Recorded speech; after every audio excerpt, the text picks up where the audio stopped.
Welcome to Let's Share, hosted by me, Leigh Byers, president and founder of Have Anita Ministry, a faith-based nonprofit that promotes the human interaction of sharing what we have and expressing what we need. The guests in the podcast are the people who I have connection stories with and have something meaningful to share in their communities of connection. Thank you for listening. Let's share.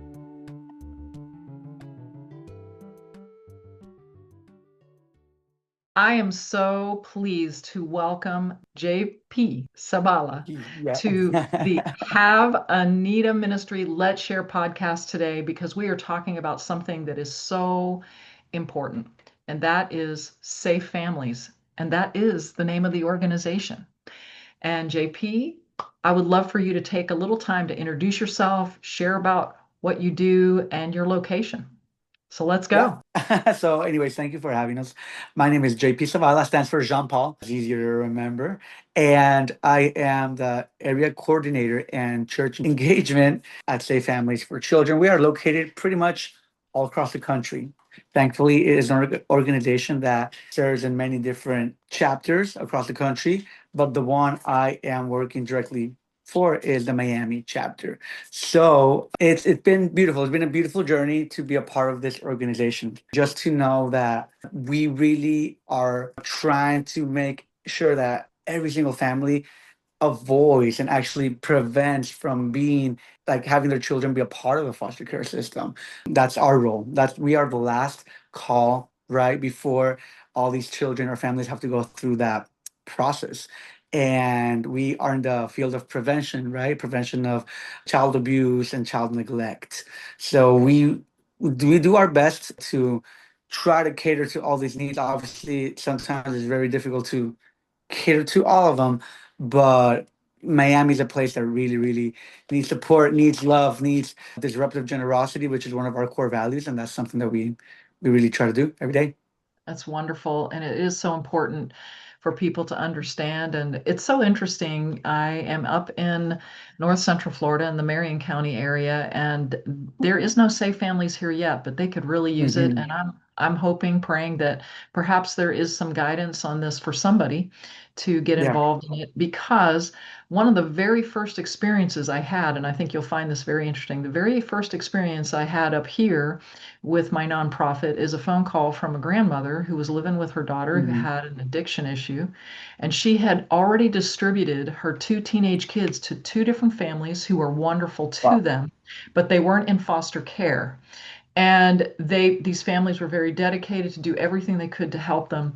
And the only challenge in some of that is that they didn't get much help in doing Hmm. it. And what Hmm. I see with safe families, and I'd love for you to share more about that, is it's not just about one person doing this. There are different roles to serve Right. to be able to help this move forward. So if you want to give a story, or a little example, or if you want to, however you want to talk about it, I'd love to hear about it Of because I think course. it's really important for people to understand how important this organization is. Definitely. So the something I really love about Safe Families, like you mentioned, is that you could be involved with Safe Families as a volunteer with the most, and I don't want to sound wrong or incorrect, but with the most minimal effort, you could already be impactful to somebody's life. What does that mean? That you don't have to be initially that invested or dedicate, let's say, that much time to help a family. In other words, it doesn't take that much to help a family in need. Right. So we have different levels of being involved with these families and how to help these families. Obviously, the biggest one, the most known way that we provide help is by being a family host. Kids need to be taken to a home. Then as safe families, we will, through the pool of volunteers that we may have, that we actually find or recruit from churches, we'll have a family obviously get involved at capacity. But then we have so many different roles, like a family coach, a family friend, meaning that, let's say, if you're a family friend and you have somebody that wants to kind of start getting their feet wet in what it is to help others, but they're still, hesitant about it, that's okay. So what a family friend does is pretty much, we have a case, and let's say it's a dad or it's mom. Like currently right now we are helping and assisting a mom and dad and a family of four, mom, dad, and two children, 4 and 2 years old.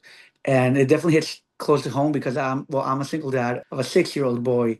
And just as a single dad, I've gone through some difficult moments a couple of years ago when it came to raising my boy. And I could have needed a family friend. And again, what a family friend does is somebody who pretty much just gives you a call, shoots you a text, somebody who's present there for you, praying for you. If maybe the family, the mother, the dad, the need transportation type of assistance for doctor's appointment or anything that for us could be like, oh, that's normal. Tomorrow I have to go to the doctor. How do I go to the doctor? In my car. Something that for others isn't that much of a fortunate scenario, a family friend could provide that. That doesn't mean you are hosting anybody in your home yet, right? Maybe the Lord will call you to do that. That doesn't mean that you are financially investing in a family or in a child unless you do want to, but it's just by, again, picking up the phone, calling somebody, checking in.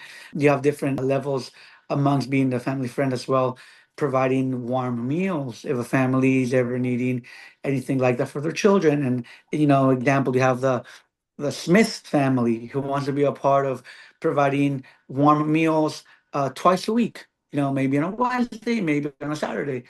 Awesome, Smith family. Thank you so much. You will be appointed XYZ family, and we will make sure one way or another that these warm meals get delivered to the family in need. Correct? Obviously, you have a family coach. Family coach is again somebody who is in the process of helping this specific case with more of already a more invested family, a family already like in the process of recovery. And as a family coach, what you do is you do that. Pretty much you coach this family and how to get out of that like mindset or that state of whatever the case is, poverty or neglection, whatever it is, into recovery, and then from recovery to actually, okay, how can we catapult this family to thrive in what they need to thrive in, what we consider again normal or standard. Maybe for them it's not the reality. So a family coach kind of walks the family through that. And obviously a family coach is also somebody who can, potentially lead different teams of volunteers to help others. So in a nutshell, there are different ways. If you're an organization like a church or another nonprofit, then you become a resource friend.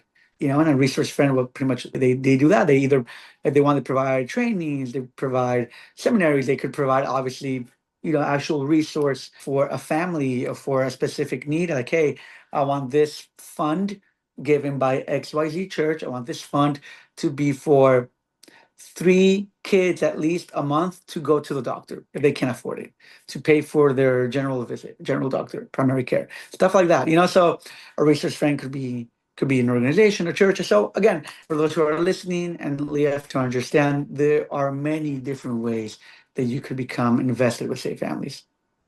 And, there's an old phrase that it takes a village to raise a child. And that is really what this Definitely. is talking about. And there are just seasons sometimes with people, as I have known about this organization for many years, including when I was in ministry for a long time. And the idea of sometimes there are parents that are having a major health care and they need some real support Yeah. as they navigate through something like that. There's just different things that go on in people's lives. It's not necessarily that the child has gone through abuse or anything like that. It's just making sure to take care of these families Right. so that they can navigate Right. through a very difficult season. It's not a forever thing. In Jesus' name, it's not a Mhm. forever thing, but Amen. it is something that they need support, and it is an investment. And I always think that what is really true about this, because of some of the people I know that serve in this organization, I imagine this comes from you as well, is you think you're giving, and then when you give, you realize what you're receiving. So thanks for joining. And before we continue, I want to pause for a moment. The Let's Share podcast is part of Have a Need a Ministry, and we exist to shine a light on the incredible work nonprofits and others are doing in our community.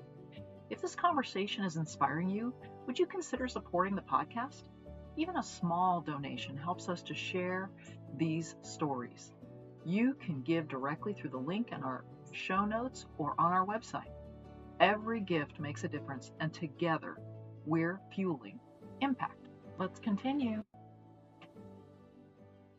So, what is the blessing Mm. of for someone to give and serve in this organization and serve these families? What do you think that they receive from that? Oh my God, that's a beautiful question because a lot of times we don't realize that as we provide help to others, the biggest lesson that we think we're teaching unto others, we're teaching unto ourselves. And it's that, it's wisdom, it's knowledge, it's, I think you receive that in return, and there's no value to that. There's not like value in the sense there's not like a specific amount of money or means or materialistic things that could actually equate to that knowledge and to the experience that you receive. I'm sure you've heard this phrase, and the people listening, I'm sure they've heard the phrase of broken people. Was it kind of the people that are bleeding, bleed onto others? Like when you're trying to help, even though you're bleeding, you will bleed onto others. And yes, that can be true again, but in that process, maybe the person who is bleeding, right, metaphorically speaking, but still wants to help, that wound that person has as they're serving others, as they're serving God, as they're loving unto others like Jesus Christ did in this world, they are receiving the healing. Again, and you mentioned that you were in ministry. It's funny enough because I was also full-time pastor for more than almost 12 years. Served as youth pastor, young adult pastor at that time with my ex-wife, but still it was a beautiful journey. And as I mentioned that, just to clear the air, because maybe those listening are like, oh, how can a person with that situation or that story, be serving the way they're doing? God really works in mysterious ways. And all that to say that I have, for example, a fantastic and beautiful and blessed relationship with my ex-wife as co-parents that we are. Why do I mention that? She is currently a volunteer in Safe Families here in the Miami chapter. We have obviously, yeah, we have obviously no sort of, it's been years already, so there's no like romance involved, none of that. She has a relationship, I have a relationship. But I'm mentioning all of this because, as a side note, because in the process of wanting and needing to heal for many different things, serving others, even while we were doing that at the church capacity as pastors and different things, God really brings healing to you. Obviously, if it's done with a sincere and open heart, right? So, anyways, I think that's what people get out of what that's what families get out of serving. It's so impactful. We have a couple of families here in Miami that serve as a family. Like I've seen teenagers and even younger kids come with their parents to volunteer trainings that we offer for the whole family to be trained.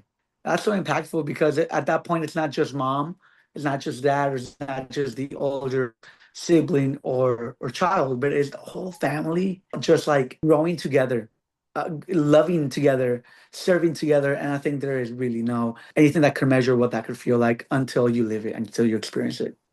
That is really an incredible explanation of the fact that this is not just, one person deal. It can be a family serving a family. Yeah, of And course. we never know when we're serving somebody else if we might not need served later on in our lives. So it's Hmm. great Hmm. to invest because giving plus receiving equals sharing. And that is something that I always talk Yeah. about in my nonprofit is it's important for us to recognize that we may be giving, but we may be receiving in something like this as well. And Mm. it's so important. I would love to know how much you know a little bit about the bigger view of the organization and how it's progressed Right. over time. So yes. So for example, we are not just national, but we are also international. We are in a couple of countries outside of the US. So again, that to preface that we are in constant growth. We are not just trying to serve a specific demographic or a specific county or a specific state. We are really trying to just grow wherever God leads us to grow into. So I would say that number one as an organization nationwide, the mindset of growth is always there. I don't know if you know a little bit of the story of Safe Families, but pretty much our founder, how did Safe Families happen, was because of a situation where our founder he was already serving at some capacity with different other organizations to help families and children many, many years ago. And there was a single mother who needed help with her just very younger child, a toddler. I can't give you a specific age, but our founder couldn't at that time provide that help. So this single mom goes ahead and contacts the father of the child. The mother goes out. I think she had to go like to a job interview or something, that she had to take some business she had to take care of. When she tried to get back to to pick up her daughter and whatnot, her daughter had been molested and just brutally, suffered domestic violence and so many different situations. And this was a toddler, just a very, very little girl. So obviously that stroke our founder at the time, and then say families. was in the process of being built. So that being said, our mission really is to, like, if there's something that could be avoided to that capacity, then us as safe families, we really want to be there to assess that case, whether it's coming from a founder, a director, or a volunteer, or somebody on staff, that maybe doesn't have a direct association with the community because of their role on staff. But everybody is in the organization is asked and requested to become a volunteer as well. So I think that also speaks volume of what we do, why we do SA Families. We are in constant growth. We just recently had, like, we have a monthly meeting with the whole staff across the country. And in this prior meeting, there was like about 20 new hires across the country. Again, meaning that as the need is plenty, thankfully, God is sending the provision for our organization to grow, to have full time invested people, professional in their field, to cater the community. So again, all that to say that when it comes to numbers or when it comes to growth, our organization really tries to thrive on that. Wow. It is amazing how all the different elements of this organization functions. And I think it's Mhm. really important for people to know some things about how you all communicate and some of the free things that you do that people can access. So, can you share a little bit about what's the great website to go to? What about social media? What kind of things are Mhm. happening right now that people could get involved in just to learn more? They don't even have to feel Of like you said. course. I love the fact that you started out not saying, "Oh yeah, a kid's going to come live in your house." That's not what you're saying. You're saying there's miniature things that you can do, and if you choose to grow in it, great. If you keep just doing a simple thing, it could be worth it. But share some things that people could do to serve safe families. Definitely. So, what I mentioned earlier, pretty much called the circle of support. So, again, it's not something that off the bat you're gonna have to like be compromised or like invested. Like, oh my gosh, maybe you have somebody that wants to help. Again, that doesn't have the time for it or doesn't have enough time for it. Again, we try to provide different opportunities for the people who have that calling, because at the end of the day, it is a calling. So we have all this information about how you can volunteer, where you can volunteer. For anybody who's listening to us across the state of Florida or even in other states, go to our website, safefamily.com, and you'll definitely find information of, according to your demographic, what state, what county, what city, and then be contacted by someone who could guide you and walk you through the process of being a volunteer. We also have a couple of case studies on our website that will share stories and the data of how we've been invested in the community and these families or these environments assisted and see them grow. And so pretty much anybody who would like to be a little bit more invested and have more information, you could go to safefamiliesflorida.org. And if you're out of the state, it'll definitely just scroll down and it'll take you to any other locations that we're at. Again, just to explain why we do what we do. So families are under-resourced, families are socially isolated, children are at risk for neglect and abuse.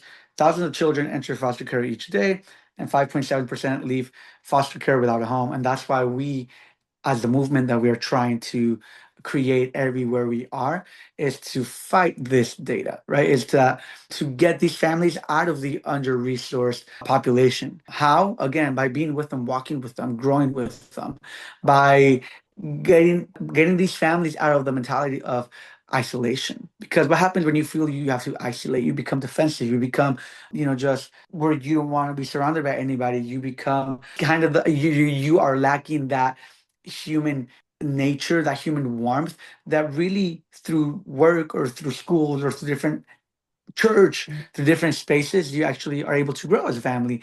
But these families, again, are in that mindset that it's hard for that. So as we continue to scale the organizations, we continue to grow. That's something that, with anybody listening, and if anybody's interested with helping with volunteering, that's what we are fighting, right? That's what we are combating and trying to make this community better day by day. So, again, you can go to our website and you'll find different ways of being involved. Maybe you're somebody who perhaps for now doesn't have the time, but maybe, I guess, has the resources or has any sort of information that can help us as a lead to go and tap into somewhere else to have the resources. There's a giving option. There's so many different ways that you could, again, be invested. And then if you scroll all the way down the website, you'll find our social media, and it'll definitely, anything helps. A follow, a like, helping a family, like everything adds. And I guess And one more, prayer. and prayer, of course, Absolutely. of course. No, like, So, and the things that I like most about my role is I get to meet so many different pastors and leaders on the daily basis. And just to get to hear their hearts for the community is impactful. So obviously sometimes it's a little difficult to like seal the deal with churches or organizations like that because of the calendar that's usually already planned throughout the year. And again, coming from a full-time pastor 24/7, I know what that is. So it usually takes time to be able to actually connect with the church, for the church to be a part of our as a resource friend on behalf of Safe Families. But whenever we're able to lock in, it's such a beautiful process to see a ministry like that grow, because that's something also, if a pastor listening or church goer listening to this episode, is it we come into the church and we actually, it's not that we're adding a burden or another ministry to the leadership to where, oh man, like now they have to worry about something else.